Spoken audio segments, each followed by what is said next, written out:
Some people were a little bit reluctant to leave. Your life is more important. When the energy release because of that fire is so massive, so humongous. I feel like I'm in chemistry class right now.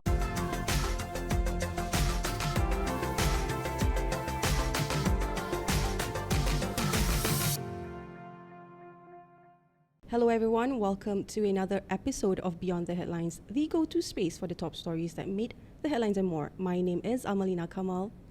And I'm Hazwin Hassan. Now on April 1st, a massive fireball erupted in Putra Heights after a Petronas gas pipeline exploded, lighting up the skies and sending fear through an otherwise quiet neighborhood. The blast, which melted plastic and warped metal in a wide radius, left more questions than answers. Was it an accident, negligence, infrastructure failure, or something else? And in the weeks that followed, residents demanded answers. Authorities launched both technical and criminal investigations, but up until now, very little is made known to the public. Now, that may be about to change. The technical report into the explosion is completed, with the findings expected to be announced next week. And the Selangor Menteri Besar's office has actually confirmed this and says the report will be made public with a possible independent panel to review the findings. But here's a key detail. The criminal investigation is still ongoing and can't be released yet. Authorities say it has to be integrated with the technical report to ensure accuracy. And this includes examining the structural integrity of the pipeline, soil movement, as well as whether external activities may have triggered the explosion. Selangor Police Chief Datuk Hussein Omar Khan confirmed that police are even excavating the site to verify the exact location of an excavator involved. And what happened on April 1st actually shook public confidence in how gas infrastructure is monitored and maintained. But it also raised deeper concerns, especially about early warning systems, oversight, and the state of high-pressure gas lines, especially running under residential areas, right? And for this particular discussion, we have Selangor Fire and Rescue Department Deputy Director, Senior Fire Superintendent here on set, Khairul Azwan Ibrahim. Welcome, Tuan, to Beyond the Headlines. Yeah, thanks for inviting us. Yeah, it's great to have you here, Tuan, because yesterday, earlier on, at least, we were down on site, right? Especially at Taiwan Harmony. Yeah. And also in the studio with us today is Selangor Fire and Rescue Department Operations Division Assistant Director, Senior Fire Superintendent Ahmad Mukhlis Mokhtar. Tuan, welcome to Beyond the Headlines. Thank you, Hazwin, for inviting me also in this podcast. Thank you for coming. It's great to have these two gentlemen here with us, right? Because we want to understand what really happened on ground, especially on D-Day itself.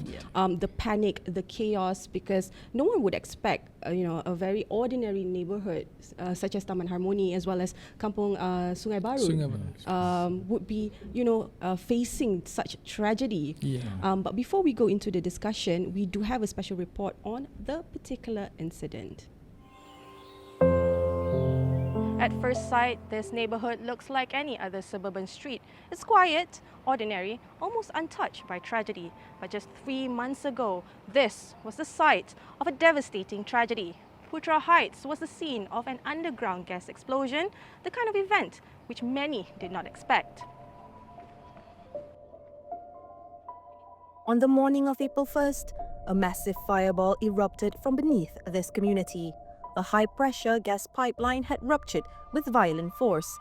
Flames tore through the sky, melting plastic, metal, and any sense of normalcy.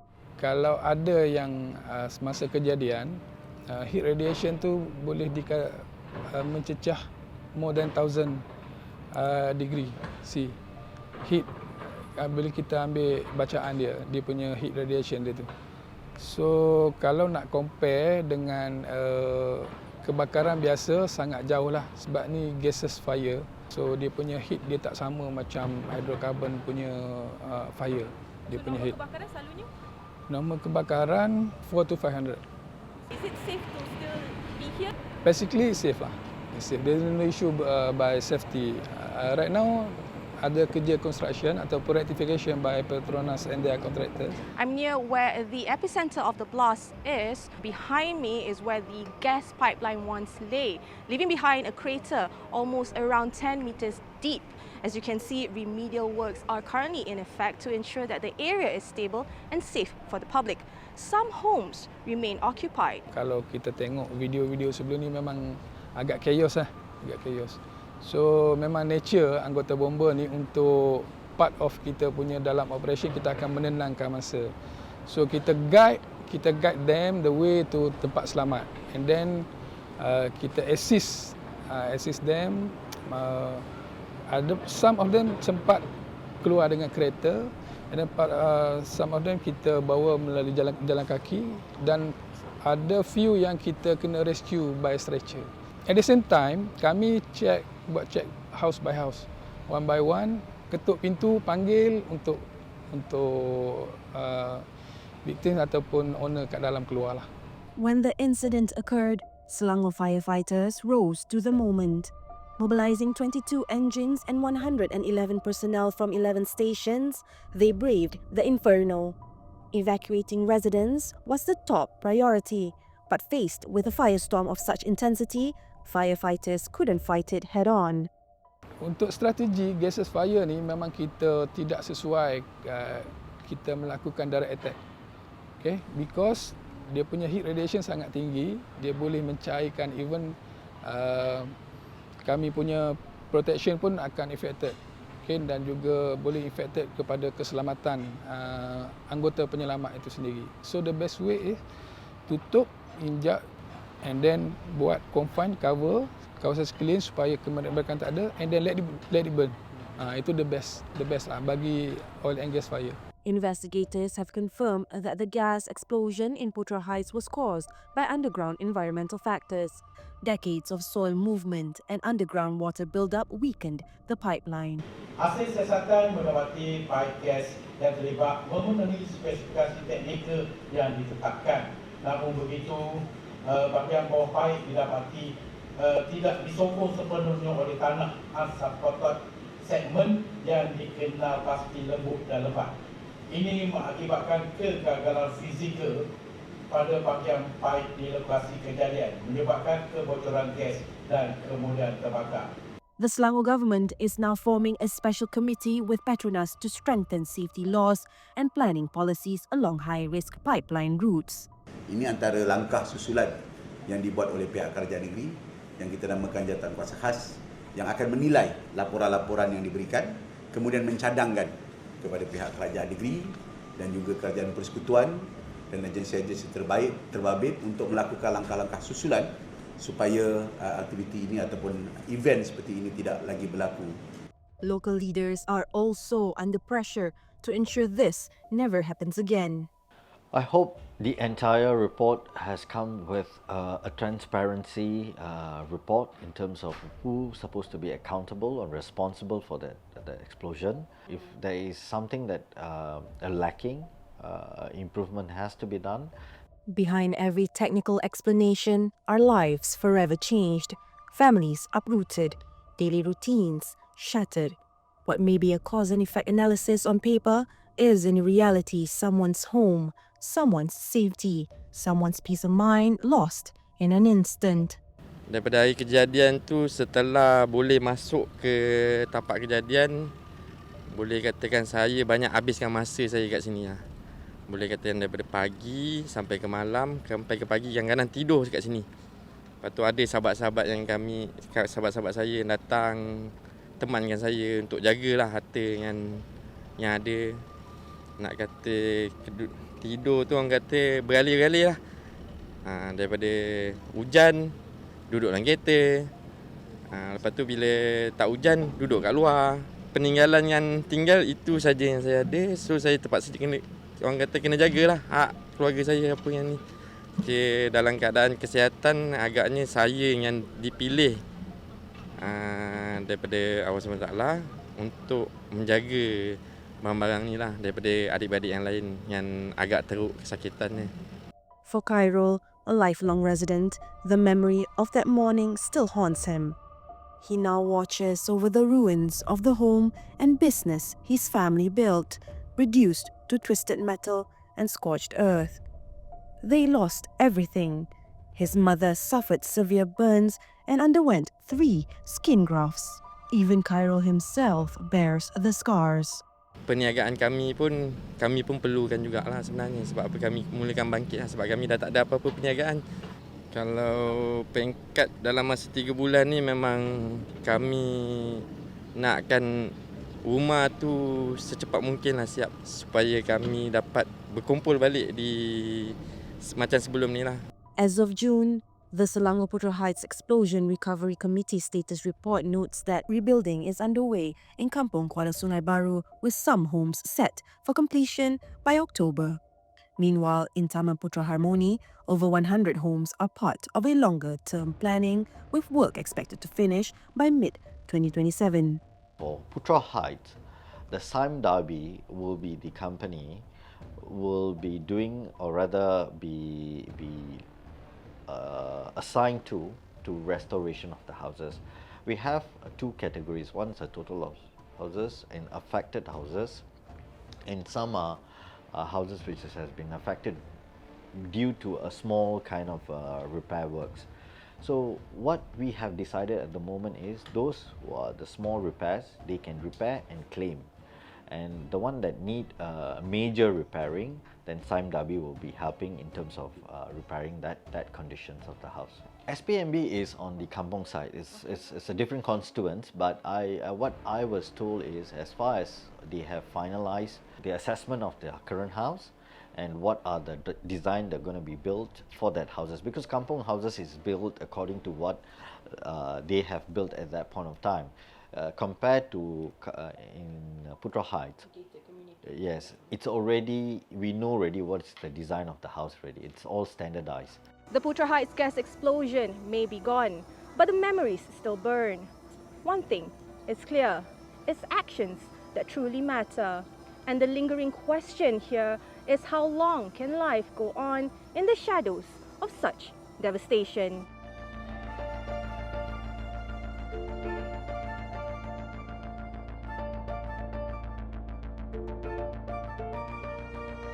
Right, now we continue with the discussion here on set. We go to Tuan Khairul first. Tuan, I want to understand when that particular incident happened, where were you and what were running through your mind, especially during the early hours? All right. If you look at the previous incident or that incident, normally in any incident, fire and rescue department we have objective to set up. Okay, the first objective is about life safety.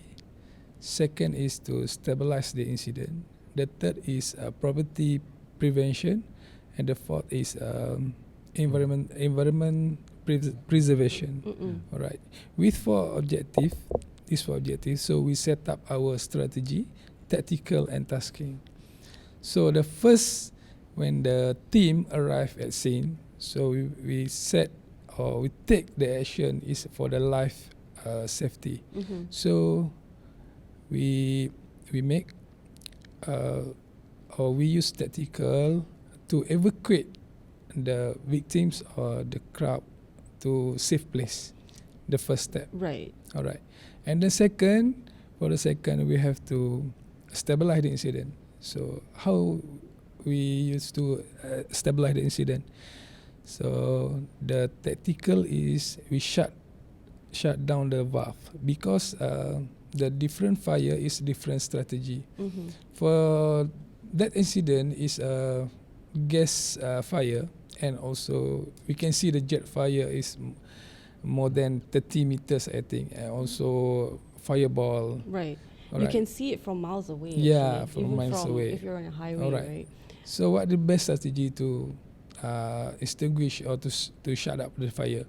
All right. So the best strategy is first we have to shut the valve or isolate the source to make the fire being continue non-stop. All right. So the first step is we shut up the valve, and then so we put out the fire at the houses, the vehicle which is affected from the fire from the gas. This is, we call it secondary fire.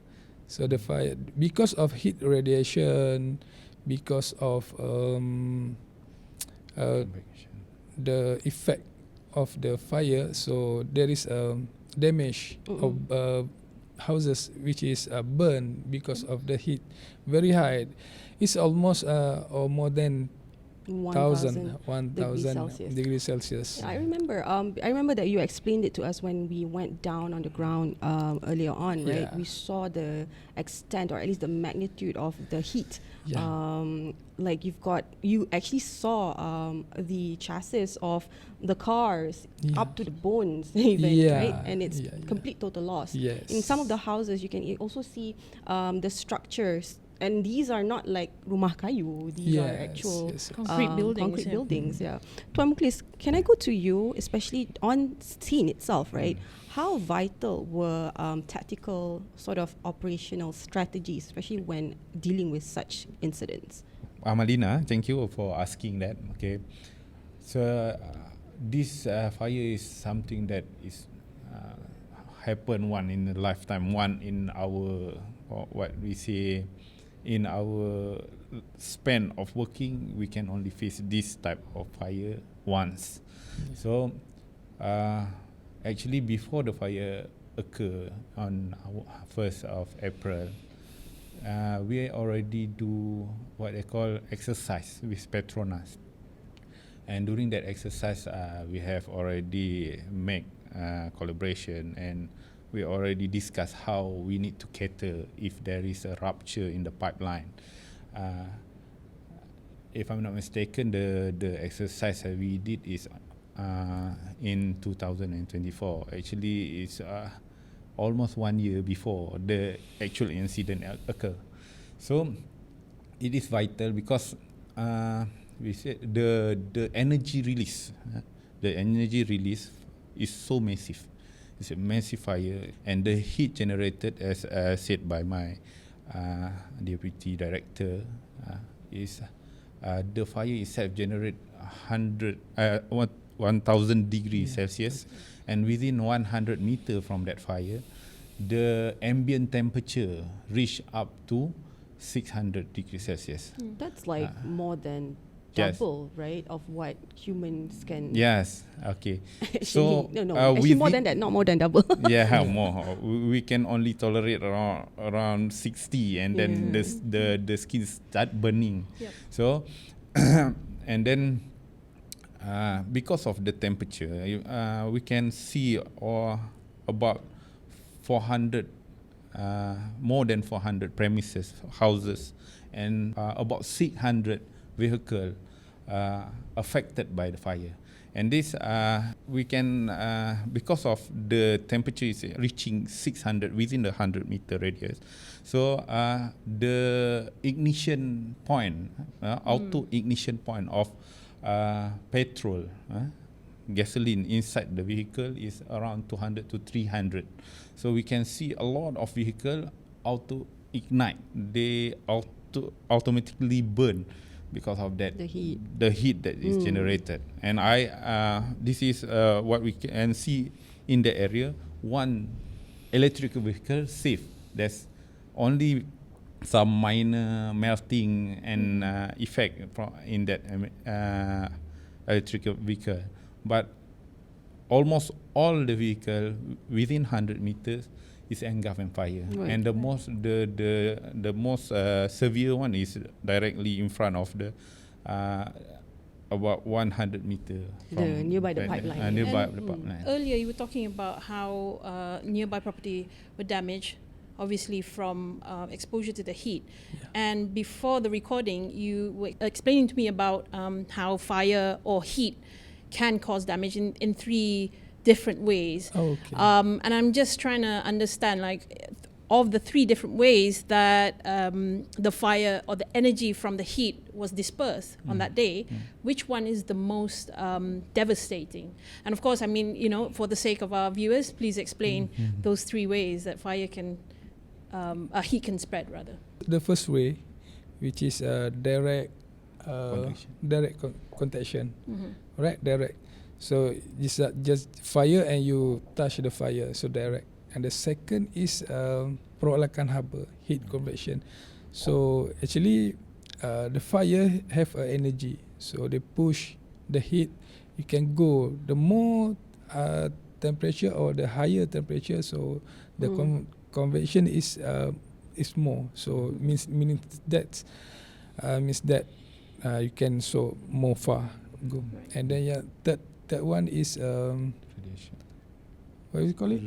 Radiation. Radiation. So in that case, it's a gas fire. Gas fire is not normal. It's not just like hydrocarbon fire, because it's chemical. One of chemical fire. So the heat is very high, make a higher radiation. Okay. Yeah. But is the heat or the smoke or I'm not too sure, like whatever comes from the gas fire, is it toxic to us? Like how, you know, when you maybe respond to a house fire and then, you know, you've got all the equipments being directly burned, like the TV and your gadgets, and those smokes are black, right? But for this one, the more dangerous is cause for inhalation, you know, because of heat. Yeah. Right. I think some of victims have affected because of heat and inhale, because the gas, their lung can affect because of heat inside there. Okay. And Not so much of the gas. And can you talk us through the evacuation process of getting people to leave their homes? Because, you know, clearly from reports we've heard some people were a little bit reluctant to leave, or that they were waiting till the very last minute, and then firefighters had to come in and literally drag them out of their house. Yeah. And Tuan Khairul was mentioning about like how some were also going back with their keys, and how did you stop them? Can you talk us through that? Yeah, actually, the first at the early stage when our team arrived, the first, just I said, the first step or the first strategy is evacuate. All right. So we use what we call it, just like autocracy lah, autocracy. So we push them to clear the houses from the houses, but some of them want to go inside again their house to take their needs or their goods or their document, but we have to stop them. You go to the safe place first and evacuate first. This is your life is more important. Yes. Okay, during the evacuation, so what we do, because as my deputy director said, in each of incident we have four main objective that is already built up inside every of our fire officer. First is life preservation, life safety, and then that's why what we did first is we need to make sure there is no victim that is involved that can take away their life to make sure everybody is safe. And we accomplish that by, if we can see in social media also, all of our fire officers jumping from gate to gate, house to house, and knocking door to door to make sure everybody is already evacuate their house. During the early time, the last one, during that time, let's say around the last occupant that are leaving their house is after 30 to 45 minutes. What they did was, because first during the initial burst of that gas, hot gases threw out a lot of soil into the air. And then during the early time, it was raining with hot soil on top. We can see the steam. You mean like during the gas is bursting under the ground, and then they push all the soil on top of the pipe up 100 meters into the air, and then it fell down. So all the residents in Putra Harmony and Kampung Kuala Sungai Baru, Sungai Muda, Kuala Sungai Baru is taking shelter first inside their the house. And then Right. after firefighter come, our officer come, and then after all the soil already thrown out and from the air, and then we do the evacuation. Well, I do notice that. I do notice on some of the walls of some homes, right? They've got mud all over. So I was Yes. just also wondering, like, how did that happen? So, Yeah. okay. It's a bit like the way you describe it. It sounds like as if it was a hailstone kind of Hailstone. occurrence. But in this case, you've got really hot Yes, Yeah. really pieces hot. of Yeah. stone and soil Yeah. all So muddled up. muddled Yeah. up. Yeah. If you did went to the site yesterday, you can see that the destructions sometimes is not continuous. It's jumping. Some houses in the middle of that is not affected, but at the end there are houses that are engulfed in fire. That's because of the stone and the mud and the soil that are coming down because of the explosion of the gas. Very extreme Then conditions. they hit their roof, and then they hit something that is flammable inside the house, and then the house fire. There are fire in the house. And sorry, I just wanted to go back to how the heat or the energy from the fire, was transferred and caused the damage, right? Okay. Because you've already explained the three ways that the heat disperses. And then you earlier pointed out, Tuan Mukhlis, that the temperatures reach 1,000 degrees Celsius, Yeah. which is obviously beyond what we can bear. Yeah. Was it because that, I think you mentioned convection just now. Was this one of the main ways that contributed to the vast damage you see? Because obviously not all of the houses were completely destroyed. Yeah. Some houses near where the blast happened, Okay. yes, the structures suffered integrity loss and so on, but you still get all these sort of collateral damage happening. Yeah. How did that worsen things? There are three ways for heat transfer. We already know that. My deputy director already said that. First is conduction, directly from the source, and then convection, where the fire heat up the medium, that is the air around us. We already live in a medium, so heat up the air, and the air convect. You can see smoke, as example, smoke is convect, and then the other one is radiation. Radiation is because of electromagnetic wave. Directly, we feel hot from the sun because of radiation. So when this happen, when the energy release because of that fire is so massive, so humongous, the convection, the air is heated up to 600, as I said. 600, we every material there, it have their own auto ignition point, as I said, right? Auto ignition point. So what we keep in our house also have auto ignition point.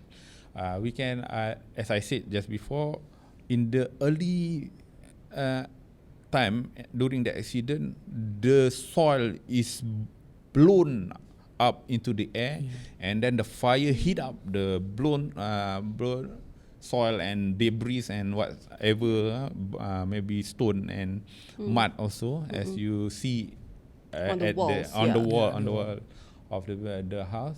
So and then it too also thrown out inside the house because it broke their roof, broke their glass, and they hit. And then the ambient temperature is high, where you have your maybe perfume in the house, you have your flammable, Sure, alcohol and a lot all sorts, alcohol and Yeah. everything, and then the melted plastic and everything melted, and it became gas. These are And considered it's accelerators, right? auto ignition. Yeah. It's auto ignition. Yeah. And as example, the vehicle that I said, the ignition auto ignition point of the petroleum or gasoline inside the is 200 to 300 degree. Right. So this one also Play a lot of part, that's why the devastation of the the So things were effect. just combusting automatically. Automatic. Like a chain the reaction. chain reaction. Yes. Am I right in trying to sort of picture it as a huge oven? Like this surrounding area is just a huge oven, and because you mentioned convection, right? And I know that's how ovens work. So the winds were sort of carrying all this heat and energy, and it's trapped in this little area. Yes. So and you've got almost like that. and I mean, because it's open air as well, right? So fire reacts to oxygen, or it feeds on oxygen. I mean, in the case of a gas explosion, right? The valve was turned off way early on before the fire completely burned out. I just want to understand in layman terms, why did it took so long for it to completely burn out? All right. Is it because of the volume of the gas, or because of the surrounding? Basically, it's because of inside the gas. Inside the pipeline, there is the gas. When the normal operation, right?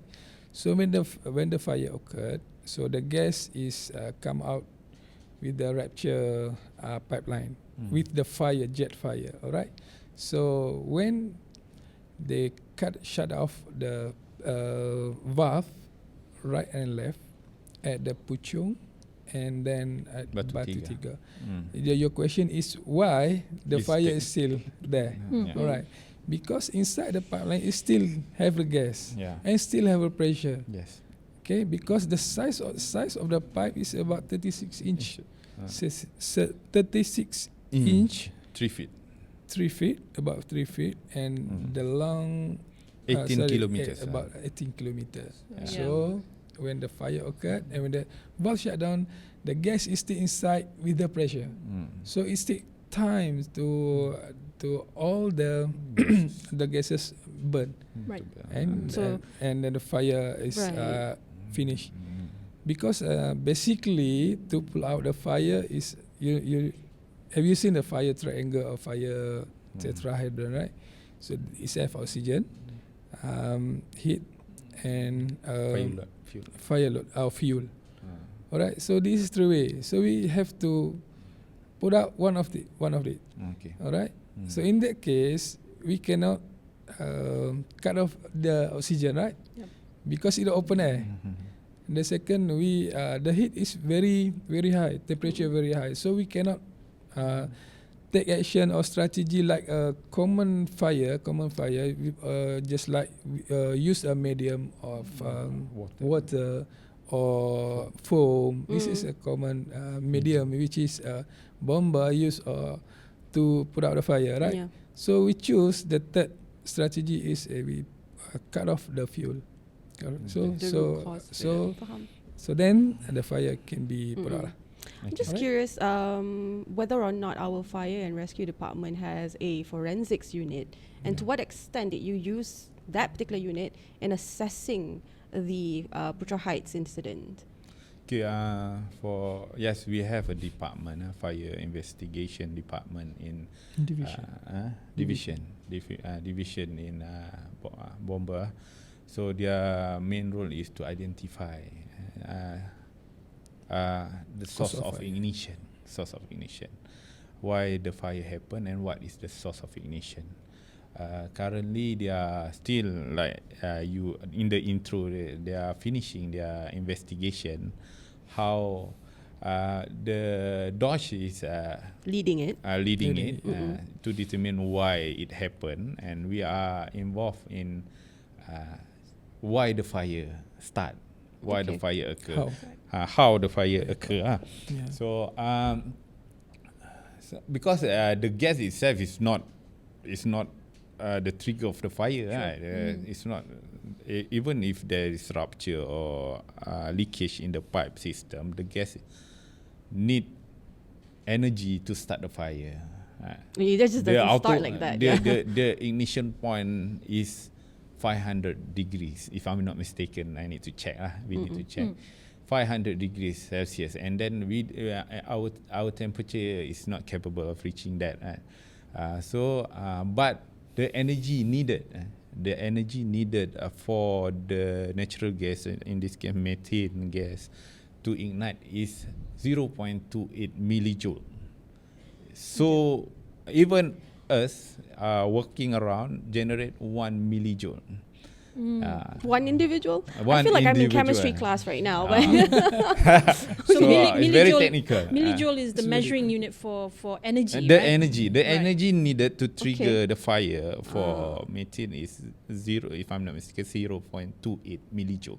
Is so low So low. that even person running cannot. can generate the static energy for And could trigger the there are a lot of ignition. fire. yes. Yeah. Unless you're the So right Flash or now something our like that fire lah. investigation team is determining what caused the fire, Cause of what fire. Yep. the ignition source. Understood. So we have that, and then we are currently collaborating with Dodge and with Petronas also to Right. determine the source of ignition. Because you were there and you saw immediately after the fire was put out, people were pulled over to safety. You immediately saw what kind of damage it did, Yeah. especially the size of the crater. I think it was Yes. 24 meters wide. Now, More than 20 meters. more than 24 meters wide. There you go. And 10 meters deep, right? Yes, Yes. 10 meters. Which is huge, right? And Yeah. so your first instinct now as professionals who handle fires, almost daily, the first thing that came to your mind, looking at the size of that crater, what was something that you knew happened, or was one of the reasons? What safety features was lacking that that sort of damage happened that day? During the incident, I'm involved. I'm the forward commander. My deputy director is in the command post, as the deputy incident commander. I'm the one who are on the ground zero. They say ground zero. What I see during the evacuation is we need to enhance our community resilience. I see. Towards responding to fires or living because within areas such as we that. cannot do anything about the pipe itself now, and the building also, the housing, the residency also now Over there. is closer than ever to the pipeline. The right of way also, we cannot demolish their home now to give the right of way to the pipeline, right? So what we need to do is to build the resilience of the community. You know what to do. You are living near the gas pipeline. Please don't play with firework and firecracker. Right. Like that lah. That's the most resilient- obvious. Yeah, Yes, it's number like one. Yeah. Please Common don't sense. disturb. Please Yeah. don't disturb the pipeline. Don't cross the pipeline. Right. Don't do any. Don't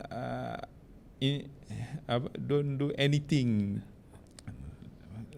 in the to the pipeline lah. Right. So Right. the legal part, the municipal, the authority, they will think how to take Sure.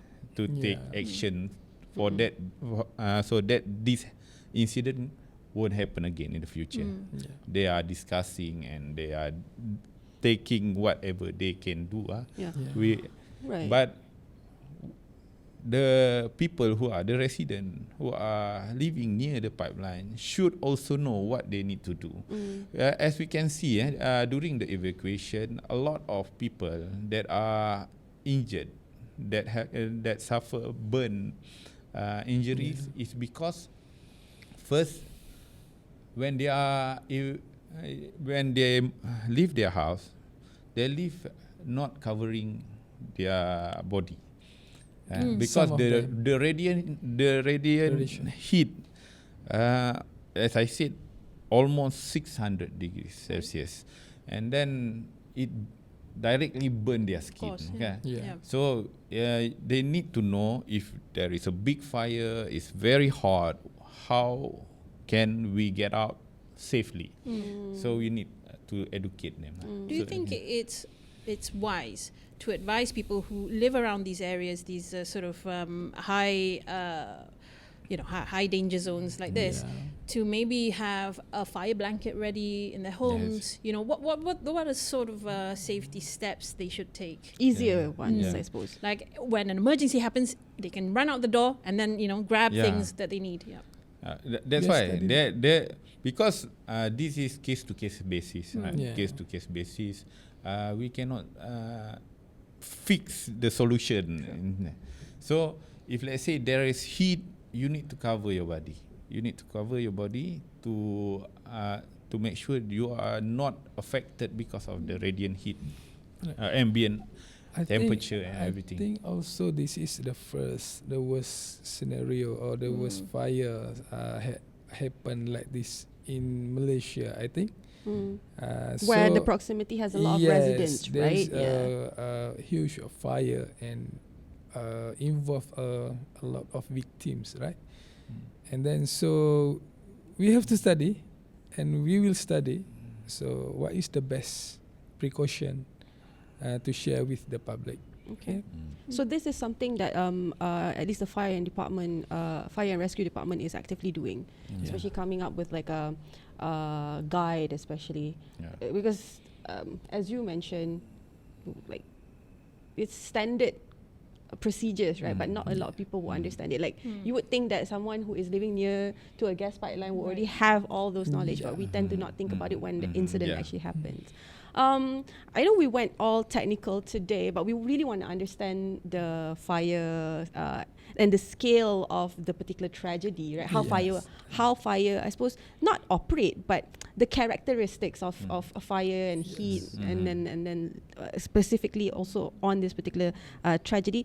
But I want to also understand the other aspect of when the fire and rescue department responds to a particular situation, you have to put your feelings aside, right? Whatever personal, I'm not too sure, memories or sentimental sort of like relationship that you have to put it aside and service or at least rescue people.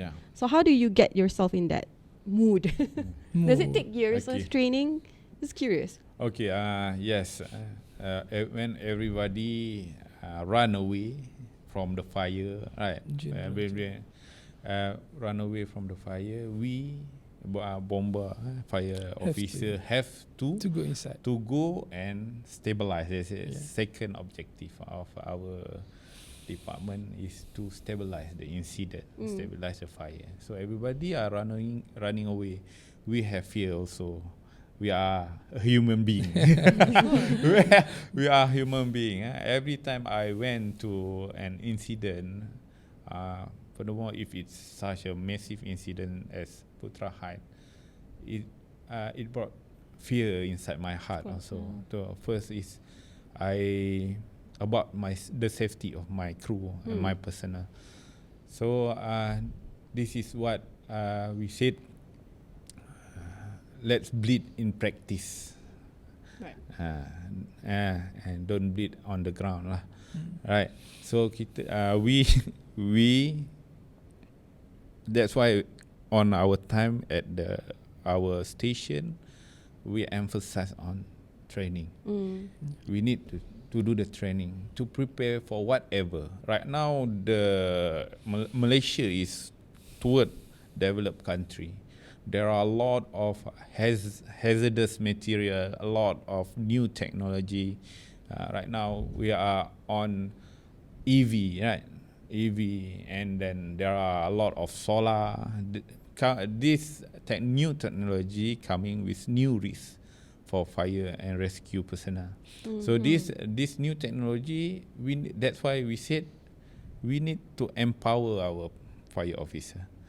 We need to make high performance fire officer, whereby they can tackle every incident that is happening in Malaysia. So that's why, as you asked before, how we cater our emotion and fear and everything is through training. Through training and through our personal protective equipment. And our equipment should provide some protection to us. From that, we have the bravery and we have our what they call strength to tackle everything. Yeah. So since we're on the topic, can you just describe to us what a typical day of training looks like? Because I'm sure you go through rigorous amounts of training, especially at the beginning when you're just recruited as a cadet, and then you go through all the different stages. So what does a typical training day look like for a firefighter? Actually, at our fire station, we have a standard schedule, standard routine for every day. For the start, when you punch in at the station, so we have the schedule what the firefighter or fireman have to do. Okay, for example, the first we inspect our equipment and our fire engine. After that, we have a class, isn't it? A class, theory and practicality every day. Every single fireman, this is our routine every day. Because why? Because to prepare their physical and their knowledge to what we call it, to go to the incident, to build up their skills. Okay, adding to that, so by training, by skill, attitude, skill and knowledge, we are building during the time in the station. Furthermore, we develop what they say camaraderie. So we are attending into incident. We are tackling incident not as one person. We are going as team. Team spirit. Team spirit. So when you fall, I pick you up. When I fall, you pick me up. So by eating together, by praying together, and by doing all together, we build trust upon our fire officer. Right. So that we can face everything as a team. As a team. So one person cannot build mountain, right? Cannot what they call move a mountain. Move a mountain, but it takes a lot. It takes a team, right? Yeah. It takes a team to move a mountain. So if we have a good team, if we develop a good team in our station, in our department, I'm sure we can cater the ever-changing technology that are coming to us. Right. That's all. Okay. Yeah. I mean, I feel like I've gotten a lot of insights, especially not just about the incident, Putra Heights. I know that today's episode is focusing on that, but a little more on how the fire and rescue department operates. I feel like the fire and rescue department should also be added, like a word should also be added, fire, rescue and community department, because the community actually goes to you as well for a lot of things, even birthday parties, I was told. You can actually host birthday parties. You heard that? One of the fire stations. Yeah. So cute. Our station is always open. That's great. Yeah. That's great to So we have one story about the one that have leukemia, right? Leukemia. The child. Boy, the child. His last wish is to ride the fire engine. Fire engine. So and you made it come true. we are fulfill wishes in that sense. upholding our motto, cepat and mesra. That's why community. And friendly. Yeah. That's true. Fire rescue and community department. The fire department doesn't. You don't just put out fires. Yes. You rescue cats that Yeah. fall into drains and. Yes. Well, the one in Kelantan previously, a whole cow, actually fell into a well and had to be pulled out. Unfortunately, didn't make it alive. Yeah. But, again, it's always the fire department. When someone's stranded somewhere upstream, you go and rescue them as well. So, very apt community. Because our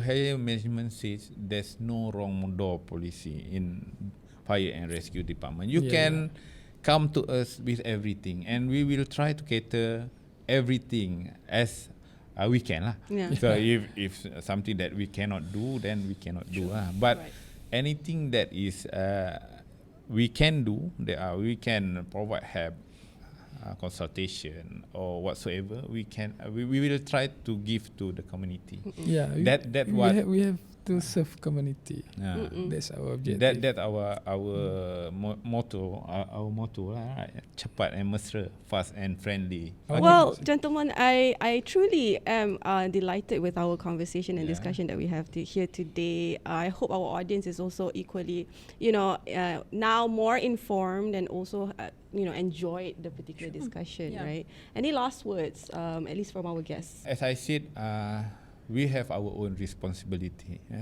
Now, the ever-changing technology, the ever-changing information, and we are toward the developed country. There are many risks in every daily scenario that we are facing.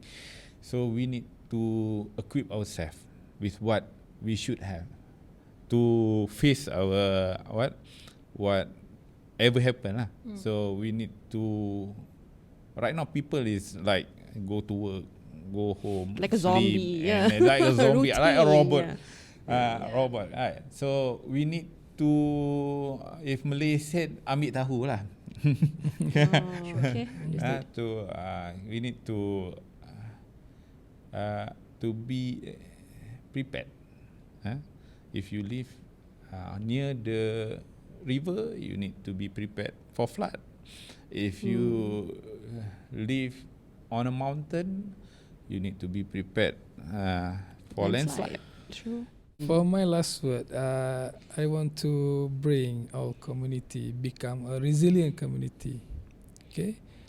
For example, you know what to do when you are in a what we call it calamity situation. All right. You know, if you have a small fire at your house, so you know what to do. Stir fire. You saw some victims unconscious, so you know what to do. Because in addition, for the incident response time is the main important thing. Response time, we call it, or we can call golden time to rescue. Maybe when you are in swim a river or what we call tempat berkelahan, okay. So there is a victim. You know how to do the CPR. Actually, this is the basic. So, if all the community in Malaysia become a resilient community, so that I think we can maybe rescue more. And you can rescue yourself, you can rescue the others beside you, your family, your friend, and your community. Yeah, I do agree. Okay. And I feel like, especially for a lot of us, the way forward is not necessarily just in the knowledge and the skills, but it's also in the emotions, right? Yang penting kita kena kekal tenang. And that's what a lot of people are Tenang not is able. good. Tenang is good. That's true. Yeah. And you sort of really hit the point, drove the point home really, really aptly there, that we are a community. We shouldn't just be, we shouldn't just feel like we're living in isolation. There's people around us. Take the effort to know what is in your surrounding, who your neighbors are. I think that message right now, is so important. Fire Rescue Department also we are going to build a community learning center. Okay. So that's what I'm saying, like fire and rescue and community. Our guardians, our custodians. Correct. Oh, yeah. Especially for our welfare, right? Exactly. Yes, and with that, I'd like to thank our guests, our special guests here today, Selangor Fire and Rescue Department Senior Fire Superintendent Khairul Azwan. Ibrahim, thank you so much, Tuan Khairul, for being here. Okay. Welcome. I'd like to also thank Selangor Fire and Rescue Department Operations Division Assistant Director, Senior Fire Superintendent Ahmad Mukhlis Mohtar. Thank you so much, sir. Thank you, Amalina and Hazrin. Hazrin too. Hazwin. Hazwin, that's why I have difficulties to remember names. That's fine. You and I the same. That's fine. Okay, thank you for having me here today. Pleasure to talk to you, gentlemen. I hope you Really, enjoyed because- the discussion. Yeah. And I just want to thank you for all that you do as servicemen.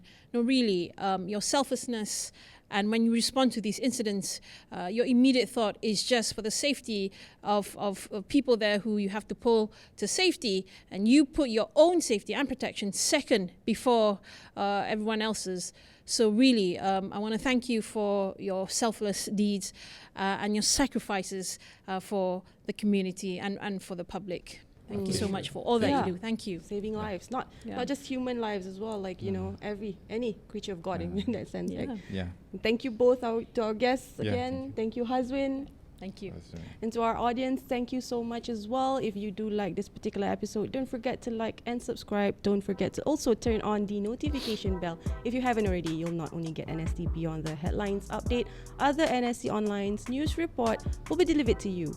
My name is Amalina Kamal, and I'll see you next week.